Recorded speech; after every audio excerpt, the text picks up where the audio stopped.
If you want to take high-resolution photos on OPPO Find X9 Pro, what you can do is open the camera app. Now over here in the camera app, in order to take photos in the highest resolution possible, what you can do is simply switch to the Hasselblad High Res.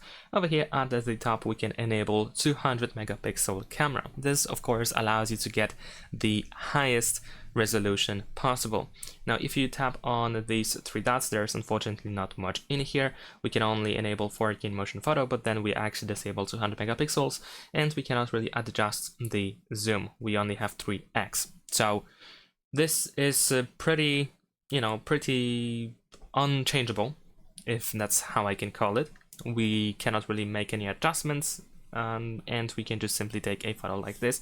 But if you take a photo using the 200 megapixel ultra high definition photo, then of course now we can easily capture the photo. Of course it takes a couple of seconds before the photo is actually processed, and if we go to the details, we can see we actually took 200 megapixel photo, and here we also have the resolution of the photo.